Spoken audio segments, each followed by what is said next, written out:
Welcome to Back to School. It's kind of exciting because it seems like this comes around quicker and more often than we'd want to imagine. But I wanted to share with you today some of the techniques of what we should be looking at when we're getting ready to send our kids back to school. Are you worried about flu, stress, cold, study habits, a few other things? We're going to cover those today. So let's go ahead and jump into this. Now, when you think of going back to school, two things come. It's kind of like a double-edged sword. First, there's this dread of, oh man, I've got to go shopping. I've got to get the bags. I've got to get the books. I've got to get the clothes. I've got to get the pens and pencils.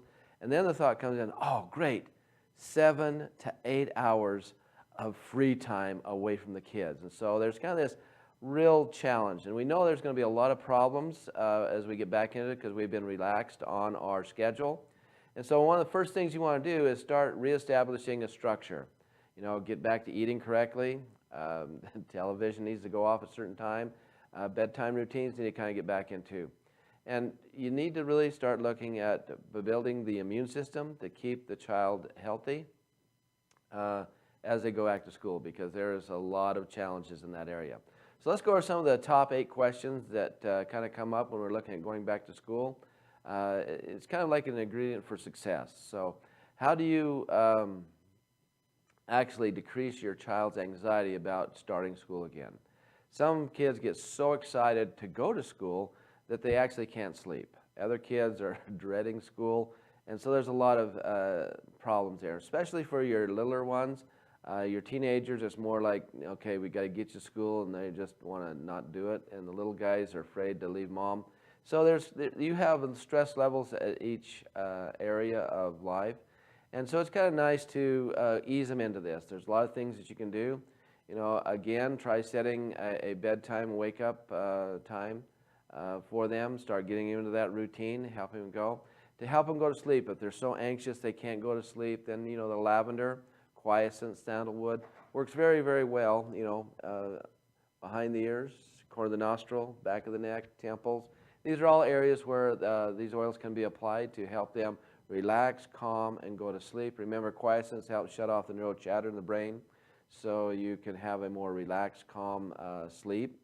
But don't forget, whether it's stress from anxiety of going or stress, anxiety of leaving mom, meeting new people, new surroundings, it's going to spawn, anytime there's stress, a lot of free radicals. So you really make sure that you use your Massagy with Nutrismart so that you're able to go into the termination phase and not create more free radicals. Massagy is amazing antioxidant protection. Nutrismart gives you all the terminating tools to help terminate the antioxidant from turning into a free radical. So very important that those are part of your daily acquisition with your children. Also, for the little ones, you might want to take a trip to school in advance. You know, show them the classroom, get them to meet their teacher, learn about the school nurse and the staff if possible, some of the things they need to do. This really helps to lower their anxiety level because now they have familiar faces in 2 places, home and school. This really helps them a lot. And if there's any health concerns that your child might have, like glasses that they're wearing, or if they're asthmatic, or if they have different allergies, this would be a great time to share that with the school nurse. Make sure that they're well aware of what's going on with your child. And also, if you're going to, which I highly recommend, have them using lemon oil or lavender oil at school, that you explain that to the school nurse and the teacher, that instead of the hand sanitizers, there's going to be essential oil used instead, so we don't wind up with that alcohol challenge that we sometimes see with hand sanitizers. So let's now examine the risk. You know, what is your risk? How do illness spread among school children? Colds and flus are typically spread from person to person through respiratory droplets. So it's something that you kind of have to really take a look at. You know, viruses in the body through the eyes, nose, mouth, particularly. But let's look at a sneeze. Did you guys know that one sneeze has thousands, literally thousands of particles that are propelled through the air at 200 miles per hour, and it'll travel out to 3 feet away from the body at that speed? Unbelievable. And so when a child sneezes, you know there's quite a surrounding of particulates that could really create some challenges. And if they cover their mouth with their hand and sneeze into it, and then they open a door or drinking fountain or something like that, those droplets are then transferred to that area. And that's why it's so important to make sure that hands are washed, oils are used to protect from that kind of a challenge that might be coming up. The best thing you can do, guys, bar none, is to build their immune system prior to going to school. If your child goes to school and they have a weak immune system, guys, guess what? They're a host for anything to happen. The disease will, or the cold or the flu or whatever, will manifest very quickly if the immune system is down. So we must do everything we can to prevent illness by building the immune system. You know, start those habits early. Wash the hands, add a drop of lemon oil to the hand, or lavender, or geranium, or tea tree. Tea tree would be a little more difficult in a school setting because it has a little bit of a rough aroma. So it'd be really important to start with the more easy aromas that you might be looking at, as far as lemon, lavender. The only challenge with lavender, it could relax them too much. They might not want to study or stay awake in class. So really important to realize building the immune system. Two main oils that I love using. Number one is eucalyptus. Put this on their feet, on their chest at night when they go to bed. And the other one would be Spice for Life. Spice for Life is absolutely amazing, absolutely amazing as far as building the immune system. And so you can do the lick trick with that. You can make a Spice for Life tea. Absolutely phenomenal. Take a toothpick and poke an apple, let them eat the apple. All these little things are building the immune system so that you can actually have a very powerful and important immune system for moving into the school system. So let's talk a little bit about, well, my kid's not just feeling too well. Can I send my kid to school because I need to get to work or I have an appointment?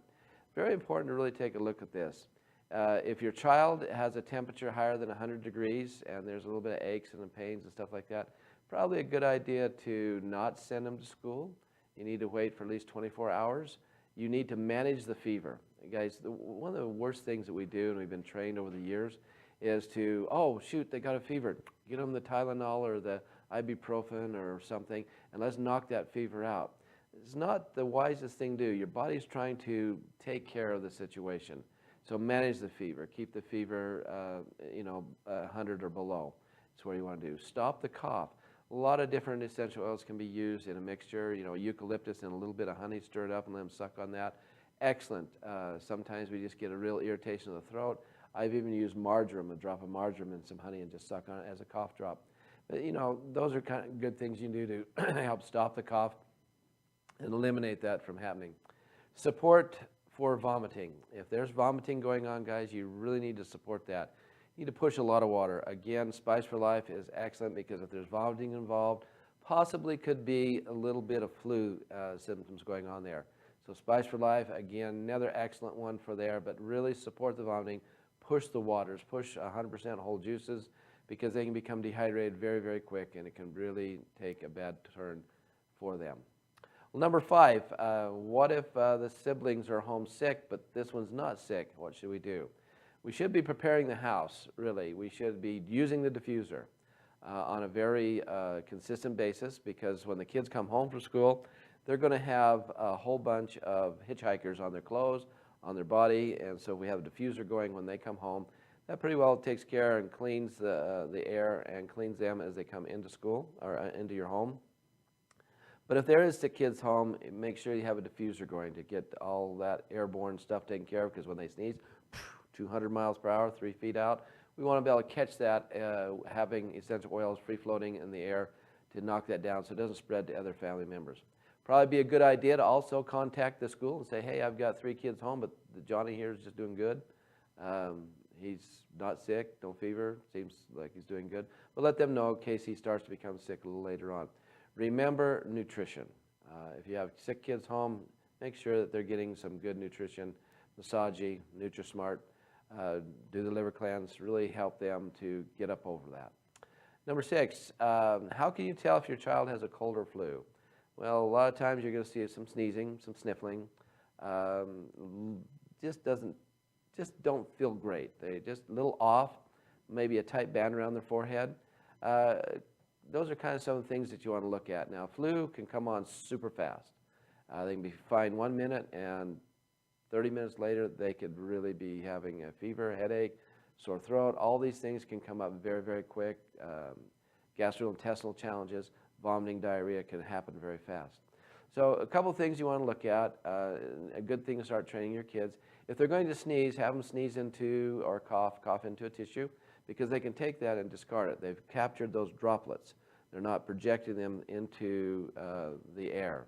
Or sneeze by covering their face with their arm, especially if they have clothes on, because the arm doesn't grab doorknobs or cups or spoons or countertops or you know. Those are kind of some of the things that you have to look at. And so if they sneeze into their arm, very, very good there. Wash their hands. Wash their hands, again, adding essential oils, lemon, lavender, tea tree, rosemary. There's a myriad of oils, Defense, they can use to help kill those things that are attached to their hands so they don't spread it throughout the house. So how should you treat your children if he has a cold or flu? Make sure the child gets plenty of fluids, bar none. You know, starve a cold, feed a fever. And so fever, you plaster water, liquids like you cannot believe. With a fever, guys, you need to manage it. Peppermint oil is amazing. I love taking peppermint oil, 4 or 5 drops in a basin of water, a hand towel, swish it around, wring it out, and just wipe the person down. Absolutely, boy, you can lower a fever just right down to a manageable area.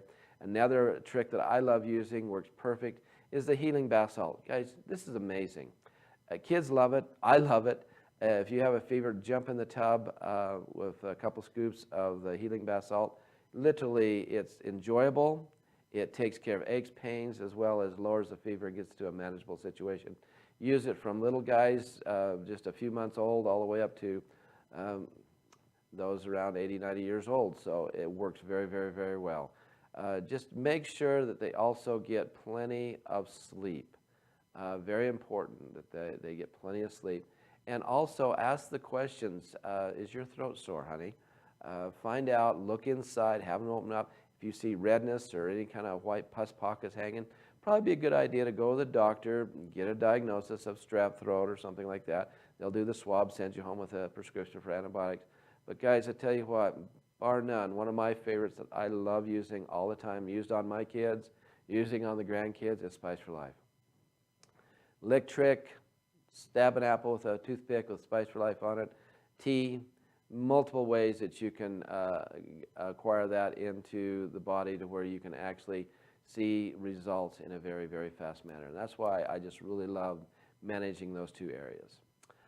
What should you do to your child to protect him from other kids? Again, other kids are not going to have the same lessons that you've had this go around, and they're going to be sneezing in their hand, they're going to be doing stuff. You'd probably be a good idea for you first-time parents that are sending kids, you know, talk to the school. What do they do to make sure that the grounds are clean, the classrooms clean, the drinking fountains are clean? What kind of sanitation processes do they have? What do they do if there's a flu outbreak? You know, all these things will give you comfort, and you'll know what they're doing to help along that way. You do your part, and you express to them what you're doing. And I think as we have this communication, it's very important, because there is a high risk. You see all the time, school starts, and the first 2 months, it's just cycling through. Cold, flu, cold, flu, cold, flu, just cycling through. You can stop that cycle by preparing your family, preparing your home, that you won't be cycling through that, because it's going to happen. There's a lot of kids that and parents that just don't understand this concept, and so they just go to school. They know they're going to get sick, so okay, we're going to be on antibiotics and cold medication for the next couple months, at least till December, and then we'll kind of work into it and we'll be good to go. No need to have that happen. No need for that at all. Well, let's talk a little bit now about some special needs. If your child has ADD or ADHD, this can be a real challenge, not only for your child, but for the school. And a lot of times they have a certain protocol, and if the child doesn't raise a hand on cue and and it's kind of up and down, whatnot, then they start looking at them for ADD or ADHD, and they recommend that they see the school nurse and see the doctor, and medications like Ritalin and whatnot to help them come down and sit still and listen and focus. A lot of things that you can do. Quiescence has been my favorite one, bar none, to help children with ADD and ADHD, and just general focusing.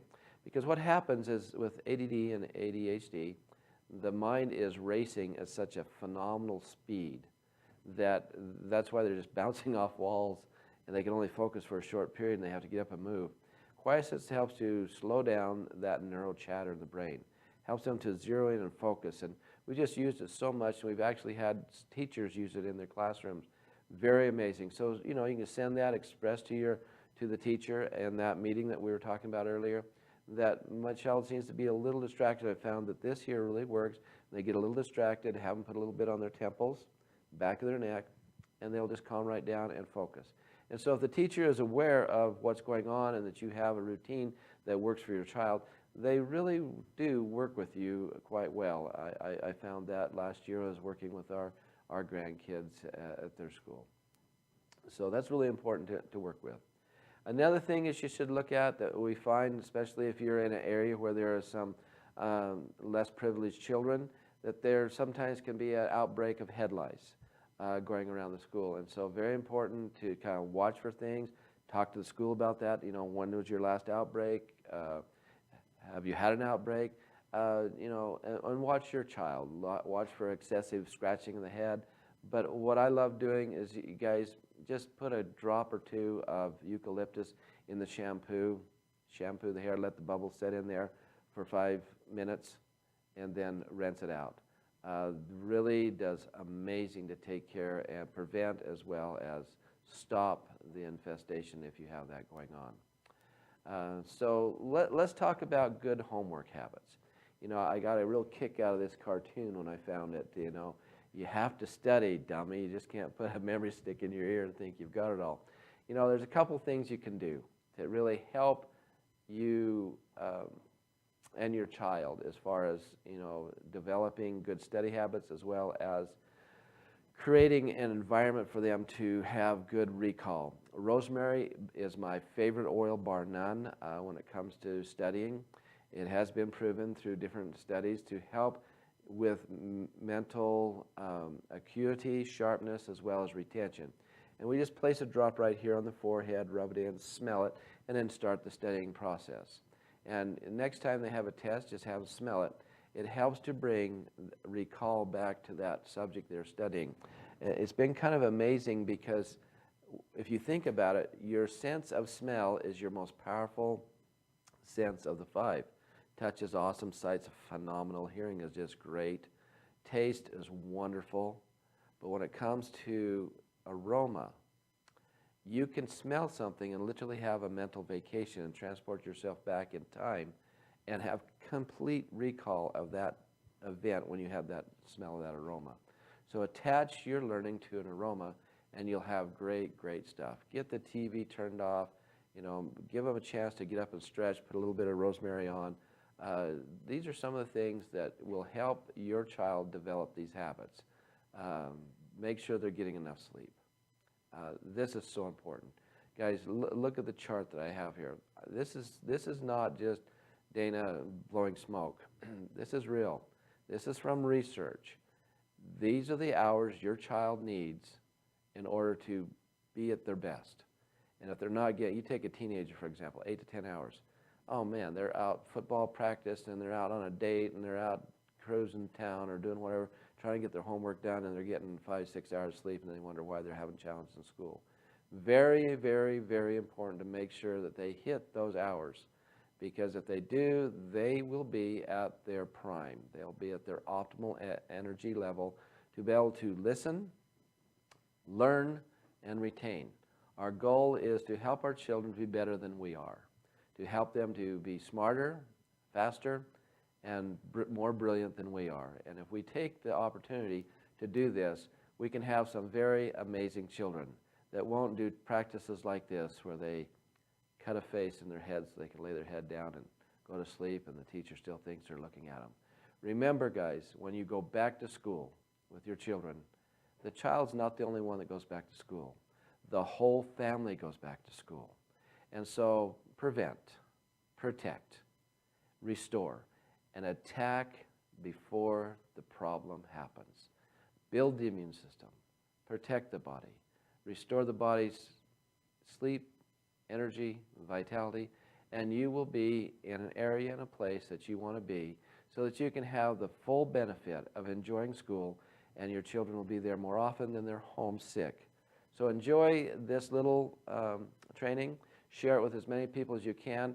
Let's help keep our children healthy, happy, and in school.